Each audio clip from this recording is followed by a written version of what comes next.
Salam. Tadi selepas saya post video berkenaan lakon raya adalah blueprint bagi sesebuah filem, ada yang bertanya kepada saya, ada syarikat produksi yang tidak jemput untuk penulis datang ke lokasi kerana mengikut mereka pandangan penulis berbeza dengan pandangan pengarah. Okey, ini saya jelaskan di sini yang filem adalah medium pengarah, seperti juga novel adalah medium penulis dan drama pentas adalah medium penulis, dan TV, produksi TV adalah medium producer atau creator ataupun showrunner. Jadi filem adalah medium pengarah. Kalau kita ingat filem Jaws, kita ingat Steven Spielberg, kita tak ingat nama penulisnya, kita tak ingat nama sinematografer dia. Kalau kita ingat filem Titanic, kita ingat James Cameron, kita tak ingat penulisnya siapa, walaupun James Cameron yang tulis.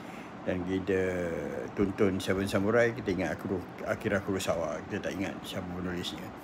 Jadi filem adalah medium pengarah. Apa tu? Keputusan muktamad atau keputusan akhir kreatif sesebuah filem adalah di tangan pengarah.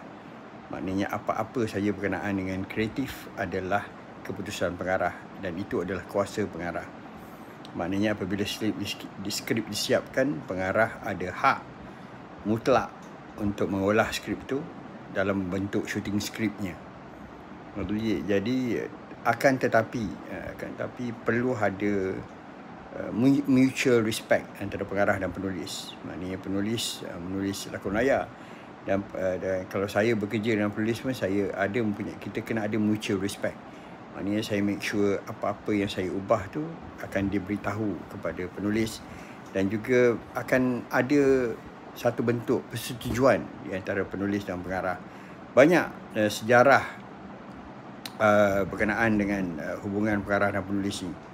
Ingat dalam filem Exorcist ada pertelingkahan sikit di antara William Friedkin dan William Peter Blatty, yang mana akhirnya William Friedkin mengambil keputusan untuk mengikut cara dia, bagaimana ending filem Exorcist dibuat.